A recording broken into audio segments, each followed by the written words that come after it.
Today we're gonna read The Sneetches and Other Stories by Dr. Seuss. This one is a little bit longer than normal, but we're going to have fun while we read it. Look at this cute little Sneetches playing with the ball.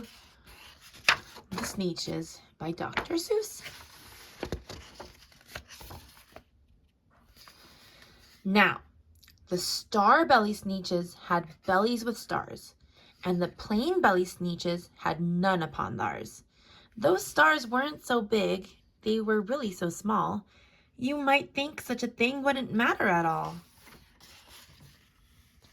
But because they had stars, all the star-belly Sneetches would brag. We're the best kind of Sneetch on the beaches. With their snoots in the air, they would sniff, they would snort. We'll have nothing to do with the plain belly sort. And whenever they met some, when they were out walking, they'd hike right on past them without even talking. When the star-belly children went out to play ball, could a plain belly get in the game? Not at all. You could only play if your bellies had stars, and the plain belly children had none upon theirs.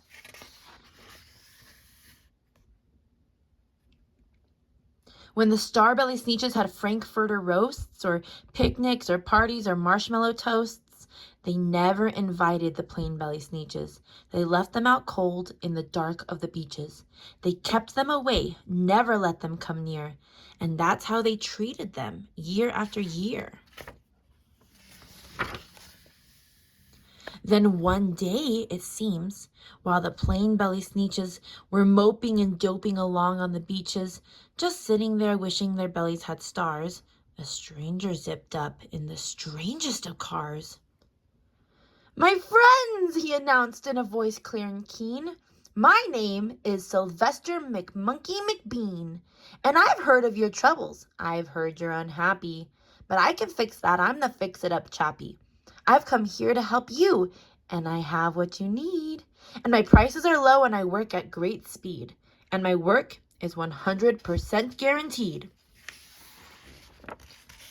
Then quickly, Sylvester McMonkey McBean put together a very peculiar machine. And he said, "You want stars like a star-belly Sneetch? My friends, you can have them for $3 each. Just pay me your money and hop right aboard." So they clambered inside, and the big machine roared, and it clonked, and it bonked, and it jerked, and it burked, and it bopped them about, but the thing really worked. When the plain belly Sneetches popped out, they had stars. They actually did. They had stars upon theirs. Then they yelled at the ones who had stars at the start. "We're exactly like you. You can't tell us apart. We're all just the same now, you snooty old smarties. And now we can go to your Frankfurter parties." "Good grief," groaned the ones who had stars at the first. "We're still the best Sneetches, and they are the worst. But now, how in the world will we know," they all frowned, "if which kind is what, or the other way around?" Then up came McBean with a very sly wink, and he said, "Things are not quite as bad as you think. So you don't know who's who, and that's perfectly true. But come with me, friends. Do you know what I'll do?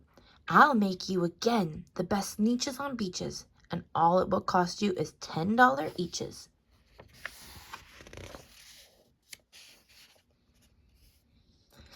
"Belly stars are no longer in style," said McBean. "What you need is a trip through my star-off machine. This wondrous contraption will take off your stars, so you won't look like Sneetches who have them on theirs. And that handy machine, working very precisely, removed all the stars from their tummies quite nicely." Then, with snoots in the air, they paraded about, and they opened their beaks, and they let out a shout. "We know who is who! Now isn't a doubt. The best kind of Sneetches are Sneetches without." Then, of course, those with stars all got frightfully mad. To be wearing a star now was frightfully bad. Then, of course, old Sylvester McMonkey McBean invited them into his star-off machine. Then, of course, from then on, as you probably guess, things really got into a horrible mess.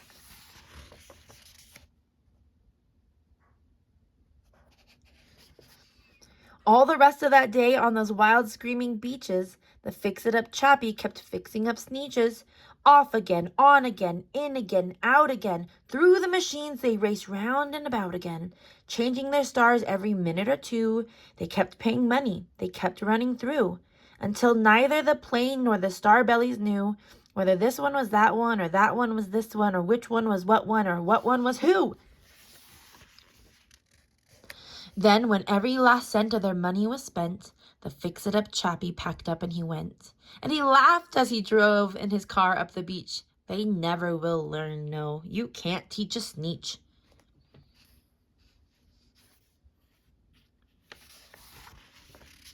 But McBean was quite wrong, I'm quite happy to say, that the Sneetches got really quite smart on that day.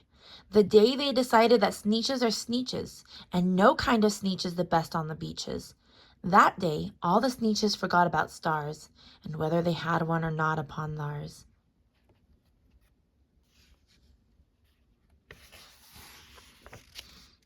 The Zacks.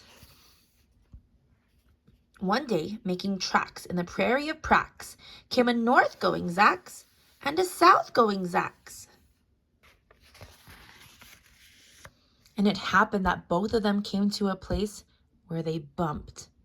There they stood, foot to foot, face to face. "Look here now," the north-going Zack said. "I say, you're blocking my path. You are right in my way. I'm a north-going Zack, and I always go north. Get out of my way now and let me go forth." "Who's in whose way?" snapped the south-going Zacks. "I always go south, making south-going tracks. So you're in my way, and I ask you to move, and let me go south in my south-going groove."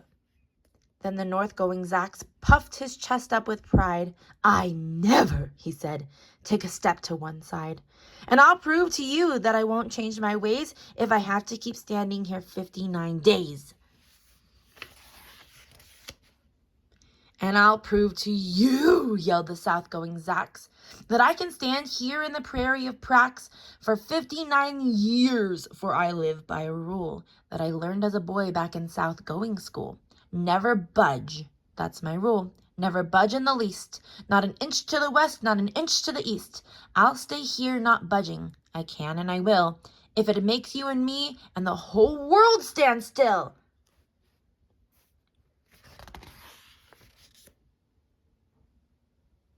Well, of course the world didn't stand still. The world grew. In a couple of years, the new highway came through, and they built it right over those two stubborn Zacks and left them there standing, unbudged in their tracks. Too many Daves. Did I ever tell you that Mrs. McCabe had 23 sons and she named them all Dave? Well, she did, and that wasn't a smart thing to do. You see, when she wants one and calls out, "Yoo-hoo! Come into the house, Dave!" she doesn't get one. All 23 Daves of hers come on the run. This makes things quite difficult at the McCaves, as you can imagine, with so many Daves, and often she wishes that when they were born, she had named one of them Bodkin Van Horn, and one of them Hoos Foos, and one of them Snim, and one of them Hot Foos, and one of them Jim, and one of them Shadrach, and one of them Blinky, and one of them Stuffy, and one of them Stinky, another one Put Put, another one Moonface, another one Marvin O'Gravel Balloon Face, and one of them Ziggy, and one Soggy Muff, one Buffalo Bill, and one Biffalo Buff, and one of them Sneepy, and one Weepy Weed, and one Paris Garters, and one Harris Tweed, and one of them Sir Michael Carmichael Zut, and one of them Oliver Bolivar Butt, and one of them Zanzibar Buck Buck McFate. But she didn't do it, and now it's too late. What was I scared of? Well, I was walking in the night and I saw nothing scary, for I have never been afraid of anything, not very. Then I was deep within the woods when suddenly I spied them. I saw a pair of pale green pants with nobody inside them. I wasn't scared, but yet I stopped. What could those pants be there for? What could a pair of pants at night be standing in the air for? And then they moved, those empty pants. They kind of started jumping. And then my heart, I must admit, it kind of started thumping. So I got out fast as I could go, sir. I wasn't scared, but pants like that I did not care for. No, sir. After that, a week went by. Then one dark night in Greenwich, I had to do an errand there and fetch some Greenwich spinach. While I had fetched the spinach, I was starting back through town when those pants raced around a corner and they almost knocked me down. I lost my Greenwich spinach, but I didn't even care. I ran for home, believe me. I really had a scare. Now, bicycles were never made for pale green pants to ride them, especially spooky pale green pants with nobody inside them. And the next night, I was fishing for doubt trout on Rover River when those pants came rowing towards me. Well, I started in to shiver. And by now, I was so frightened that I'll tell you, but I hate to. I screamed and rowed away and lost my hook and line and bait too. I ran and found a brickle bush. I hid myself away. I got brickles in my britches, but I stayed there anyway.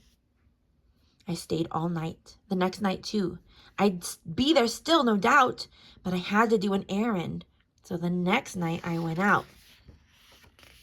I had to do an errand, had to pick a peck of snide in a dark and gloomy snide field that was almost 9 miles wide. I said, I do not fear those pants with nobody inside them. I said and said those words. I said them, but I lied them. Then I reached inside a snide bush, and the next thing that I knew, I felt my hand touch someone, and I'll bet that you know who.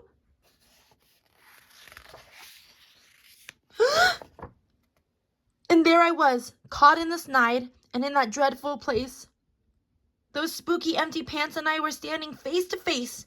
I yelled for help. I screamed, I shrieked, I howled, I yowled, I cried.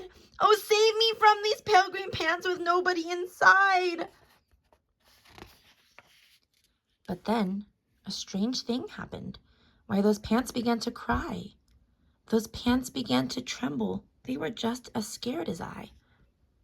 I never heard such whimpering, and I began to see that I was just as strange to them as they were strange to me. I put my arm around their waist and sat right down beside them. I calmed them down, poor empty pants with nobody inside them.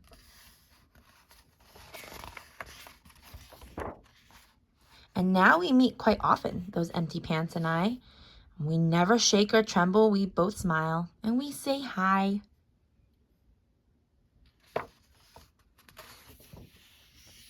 The end.